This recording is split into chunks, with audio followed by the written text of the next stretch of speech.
Have you got a problem with gray looking TIG welds? Well, today I'm going to give you some tips to fix that.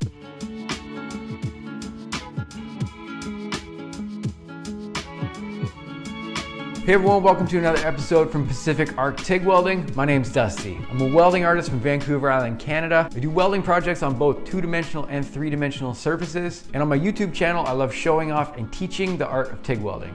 So if you're new to the channel, be sure to bounce back. Check out the previous episodes. There's a ton of episodes there for you to watch. So I got a lot of messages sent to me of people having problems with their TIG welds looking gray, whether it's stainless steel or mild steel. Gray welds are a very common problem. So today I'm going to explain how to take care of that and move on to some shiny stuff. So what causes a gray TIG weld? It's a forming of excessive oxide on the surface of your TIG welds. There's a couple things that can contribute, so I'll break those two things down. The first thing that will cause this problem is excessive heat input into your metal. The second thing that will contribute to the same problem is inadequate gas coverage. And they both kind of work together on this one, so I'll explain them here. So number one, excessive heat input into a piece of metal. So how do we get too hot? Obviously, excessive amperage is the most simple solution to this one. I definitely recommend that you do some research into how much amperage you should be using for a piece of material. There are charts online where you can basically look up what type of metal you have, how much amperage you should use as far as heat input into these things. But I can totally say from experience of seeing some common mistakes, that's not always the problem. You can set your machine for a totally perfect amount of amperage, but it all comes down to having proper TIG welding torch technique.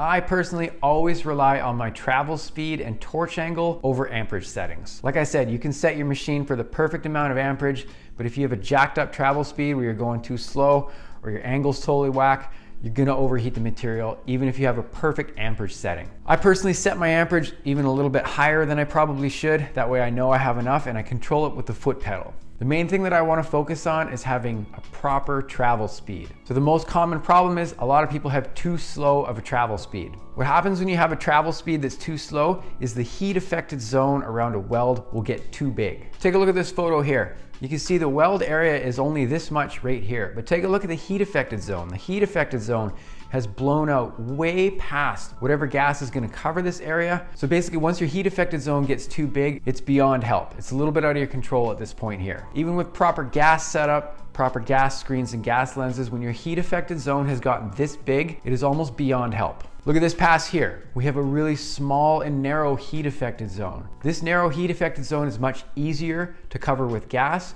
which means you're gonna get a proper coverage, which means less heat input into the material, which means you're gonna have less oxide form, which means you're gonna have shiny TIG welds. That's what we're after. So you wanna make sure that when you focus on having a smaller heat affected zone, quicker speed, adequate filler rod, these are two things that are gonna keep your heat input a lot lower, which means less oxide forming, which means your gas coverage gets to do an easier job of keeping a nice clean finish. So the second thing was inadequate gas coverage. I always tend to set up running a little bit more gas through my regulator than I think I need.